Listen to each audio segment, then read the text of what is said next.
What's up, guys? So today I'm going to be going over my top 5 spots and things to do in Patagonia.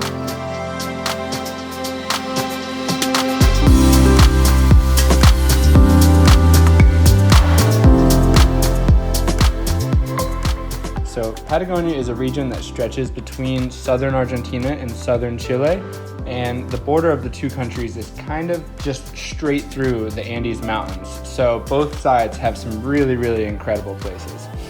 So starting off with number 1 is going to be Laguna de los Tres, and this is located in El Chaltén, Argentina. This is the main kind of, I don't want to say city, but this is like the main city for Argentina side of Patagonia. But it's not really a city, it's just like a little town. It's super cool. A lot of backpackers, a lot of campers. If you're doing this hike as a day hike, it is no joke, and it is very strenuous. It is very difficult, but totally manageable, and pretty much people of all skill levels and hiking levels can definitely do this.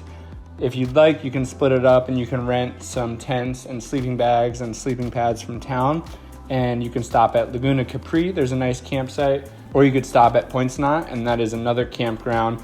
And the best part about this is you don't need to register. You don't need to do anything. You don't need to pay a ton of money. It's not like some of the treks in Torres del Paine. So it's absolutely incredible. And you can see 2 of the lakes from here. And then if you just hike a little bit to the right-hand side of the skyline, you'll see the 3rd lake, and it's incredible. So next up is the Marble Caves, and the Marble Caves are in Chile Chico. That is in the Aysén region of Chile. And this is probably one of the coolest spots we went on the entire trip. Like, it's absolutely unbelievable. This is a little bit in the northern area of Chile and Patagonia. The Marble Caves are actually in Lake General Carrera, and there's lots of caves, there's lots of rock formations, and they're kind of just like known as Chile's magical marble caves. There's lots of rock formations and natural marble style swirls. You can swim in the turquoise water. You can rent kayaks. You can take a boat. Bree and I took a private boat mainly for photography reasons. It's pretty cheap, and it's definitely worth it. I'd definitely say it's one of the most isolated natural treasures of the entire world, honestly. Some of the hot spots are called the Cathedral, the Chapel, and the Cave. Rock formations everywhere. There's some arches. It's really cool, and you can take the boat and the kayaks in between the caves and to all these spots. The next spot is in the main area of the Chilean Patagonia, and it's just north of Puerto Natales. And that's the town that most people kind of get to when they're visiting Torres del Paine National Park. The way we came is we were in El Chaltén and El Calafate first, and we actually drove down and crossed the border. And right when you cross the border into Chile, pretty much the national park is right there. And in this park, there's tons and tons of awesome spots, but number 2, it's definitely going to be Base of the Towers, also known as Mirador Las Torres or Torres del Paine Viewpoint, Laguna Torres. It has many names, but it is essentially the lake right under the Torres del Paine Towers, and it is absolutely breathtaking. So a lot of people do this as part of the W Trek, which is a 5-day trek across the national park. But Bree and I were on limited time, so we decided to do it as a day hike. And yes, it was difficult to do so, but it's totally manageable. It's just a little bit long, so plan for like an all-day outing, like 8 to 10 hours. To the right of the lake, of the viewpoint, there's these awesome rapids, and you kind of get away from like the hundreds and hundreds of people at the main viewpoint. So it feels like you have it totally to yourself. And I guess not many people know about this little area, even though it's just off to the side. But this is definitely one of the most like breathtaking places I've been in my entire life. So for number 4, I have Perito Moreno Glacier, and this is about an hour west of the town of El Calafate in Argentina, Patagonia. So a lot of these tours to get here, you can book from the town of El Calafate. You can rent a car there, you can rent a tour. You can pretty much do anything there, but we were driving with the van, and I spent 2 different days there. And this is actually located in Los Glaciares National Park in the southwest Santa Cruz province of Argentina. And it's probably one of the biggest tourist attractions in Argentina, Patagonia, mainly because it's so accessible. There's a lot of spots in Patagonia that are just not accessible.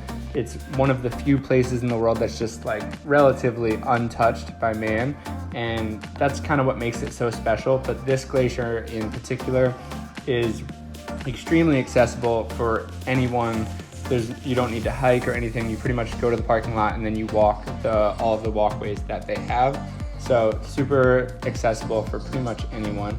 And what's cool is you can take a boat tour here, you can rent kayaks here and kind of kayak in between the glaciers. And also it's one of the few calving glaciers in the world. So it is pretty cool because if you get there on a sunny day, you can see some glacier chunks falling, and it's one of the most spectacular things. I think the glacier itself is at its highest point around 220 feet.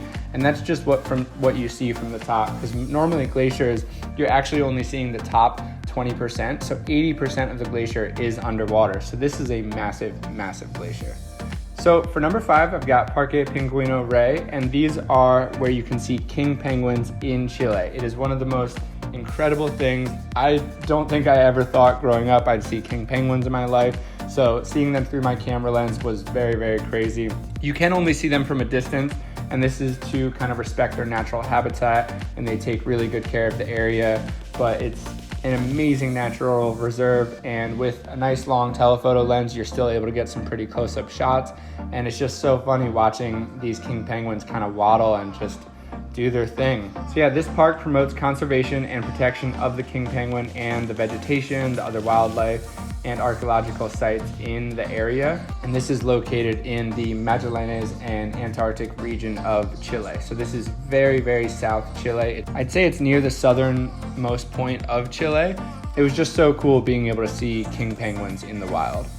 All right, guys, so that is it for my top 5 of Patagonia. If you are traveling to Patagonia or just curious kind of some of the best spots, I hope you enjoyed this video. Patagonia is one of the most beautiful places I've ever been in my entire life. Highly recommend hitting all these spots if you're able to. It's absolutely incredible. See you guys on the next one.